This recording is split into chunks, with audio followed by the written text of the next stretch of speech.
Grace and peace, y'all. I hope everybody's feeling blessed this morning. First off, we're going to start with the fact that I overslept because I was so deep in the stream that none of my alarms woke me up. And I mean, I overslept by maybe about 3 hours. So, yeah. Now, to go a little deeper, what really had me was the content of this stream because it was disturbing.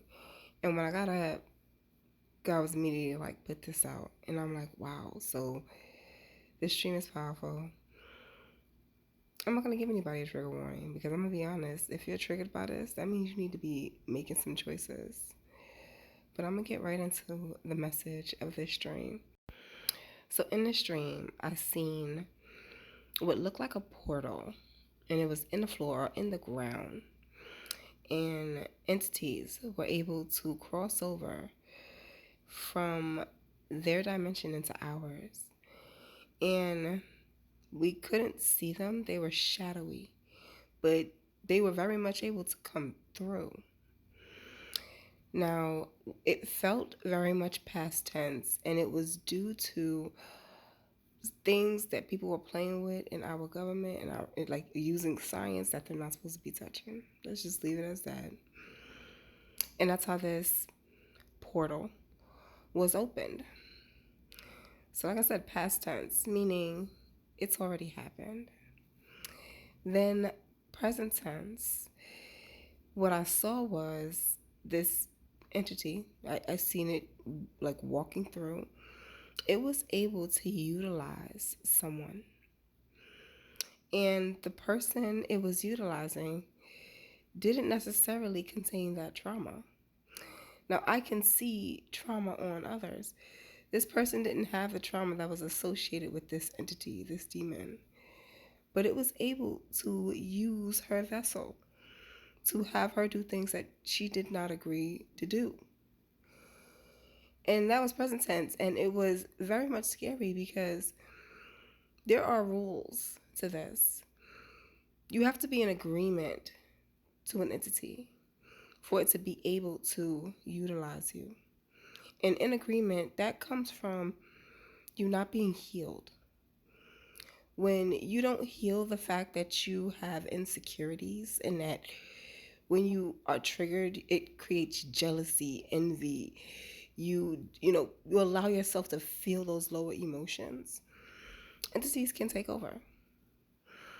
Now, that's pretty much normal. This is what we're saying about making friends with your demons in that way. You give them license over your life. That's when you're looking back and you're like, I don't even know why I did that. Yeah, that's why you did that. It wasn't you. But it was particular entities. This particular entity was a very strong entity. It was able to just use this feminine that I seen, and she was not in agreement with it, but he was able to take her for a ride. So that was it.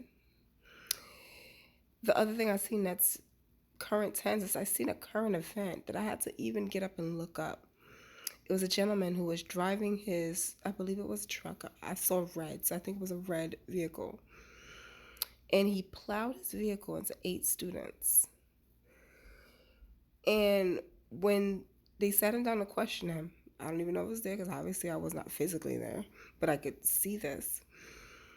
He could not explain what happened. He kept saying, like,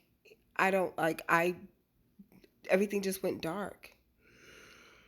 And I'm sure if they were to give him like a lie detector test, it would be proven that he has absolute no memory as to what happened. This is where we are now.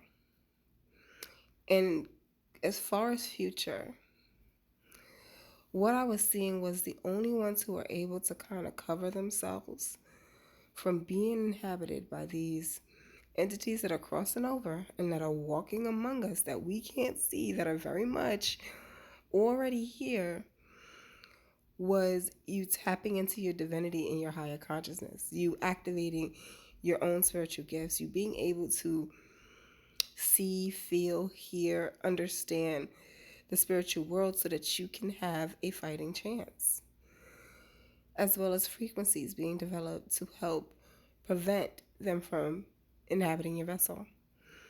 In this future tense. So this is what we are approaching.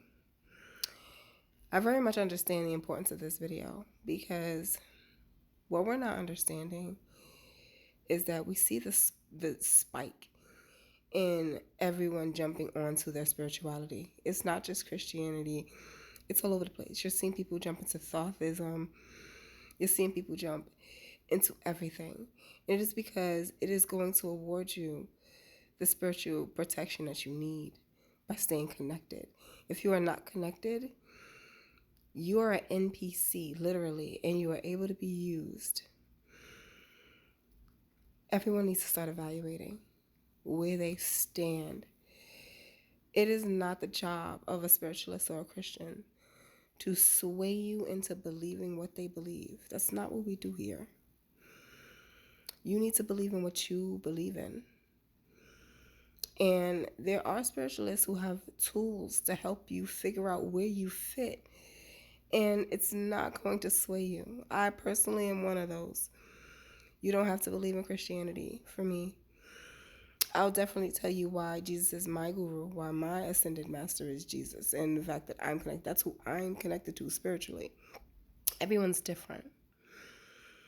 But I do help others develop their own spiritual routine, their own spiritual development so that they can start to cover themselves. Without that, you're a sitting duck. You're going to find, even when low-level entities do it, that you are subjected to things that you're not going to understand why it happened, what's going on, why did you react and respond in ways that it's not normal to you. This is what's going on. And a lot of us, we don't tap into understanding the spirit world. We think everything is about what you see and what you can touch. There's so much you don't understand. But this video is out. And if you're seeing this video, you were supposed to. You need to make a choice. Again, I'm in this because I would love for everyone to be able to be safe and but that is a choice. You saving you is a choice. You saving your children is a choice. You saving the people who are connected to you is a choice. I make my choice every day. Every single day. The stream didn't scare me because I know I'm fine. I'm connected. I am connected and protected. But it should very much scare you if you're not. I'm going to leave this here. I hope I don't have no more dreams like this because that wasn't fun. Yeah. All right. Love and light, y'all.